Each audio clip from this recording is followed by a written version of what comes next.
So, Jean-François, let's start with this poll. It's more good news for the PQs. I'm not sure what's better, more good news for the PQ or even worse news for the CAQ. Yeah. Well, the interesting about this poll is, it confirms what we have seen since last October, when for the first time the two trends did cross. I mean, the CAC going down and the PQ going up. But you have to wonder when is this going to stop? And when you look inside the poll, you see that there are still weaknesses within what's left of the CAQ vote. Now, for instance, 46% of the remaining CAQ voters thought that the budget was a bad budget.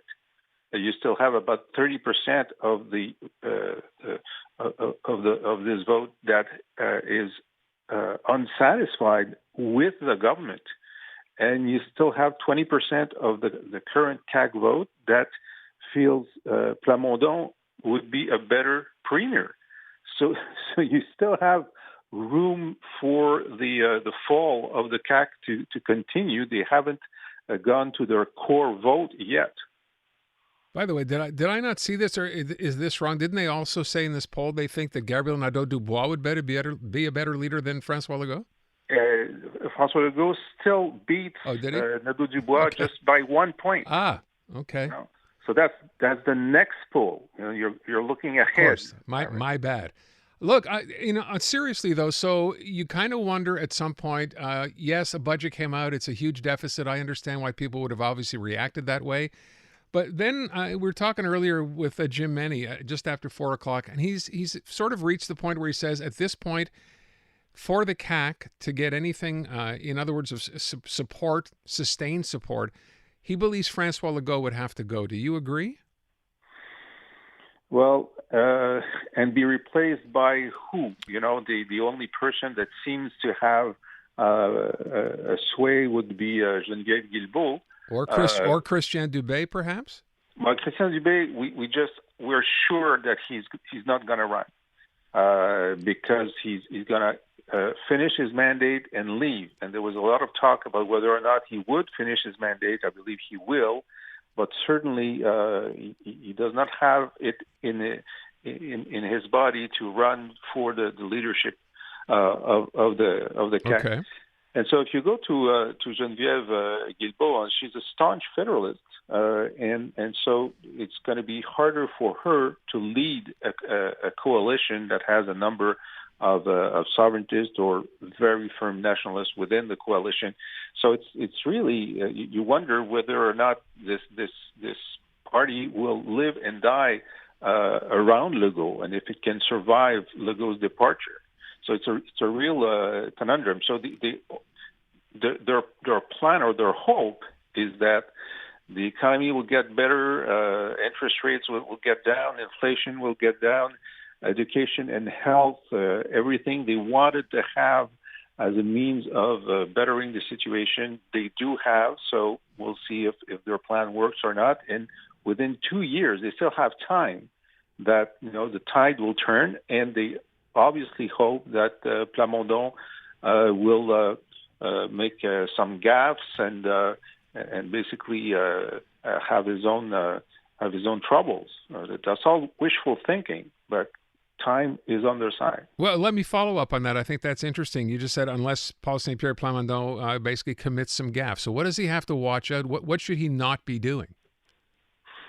Well, he shouldn't be criticizing the press, which he did last weekend, because he was unhappy with the fact that when he broke down because there were threats on his life and on his family's life, and he would have rather that the press didn't show that, and so he scolded the press because of that. Well, you can understand this once, and his family was in danger, or so was reasonable to think so. But if he makes it a habit of criticizing the press, then the press can turn. And when the press turns, it's very hard to get back up. So this is one of his problems. Apart from that, you can make a number of mistakes in politics, as anyone can. But he's been. I'm looking at his press conference. He's very calm. You had it at the coroner's booth. He's calm. He's explaining his position. He seems at the same time very strong-minded about independence, but very moderate in the way that he explains things. So if he keeps that up, he'll have only one problem if he's elected, is that, he needs 50% plus one who want independence. And even in this poll, there's some movement. A few, the no side is melting a bit, but the yes side is not growing very much. So this may be indicative of movement, but we're very far from a majority. So to that, and I'll get to the next question. I just want to know, to that point, do you think we start to hear him play? And I asked this because the other day when he was trying to encourage other members in the National Assembly to come with him to meet Yves-François Blanchet and try to force or convince the federal government to give Quebec more authority or complete authority over immigration and now healthcare, although we got a $900 million check, he was asked how long he'd keep trying to do this, and he said this, Jean-François. Until we will have our own country. Are we going to keep hearing that from someone who realizes he couldn't win a referendum based on the numbers today? Well, he wishes that, like today, he said, if you compare this poll to the last Lisée poll, the gap between the yes and the no shrunk by 4%. Well, that's true.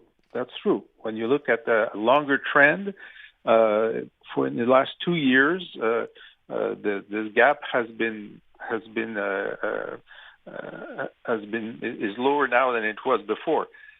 So he has to think that if he continues to explain how a number of issues would be better handled by an independent in Quebec, at some point the trend will strengthen in favor of the yes. He has time to do this, but he's still not there. But he's very steadfast in his willingness to convince people that this can happen.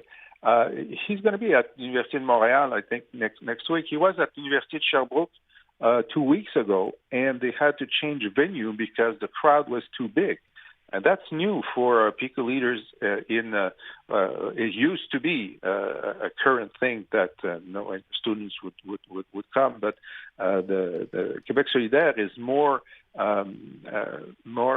popular within the youth than the PQ. But when Plamondon shows up, crowds are pretty big. So that's interesting. An indication.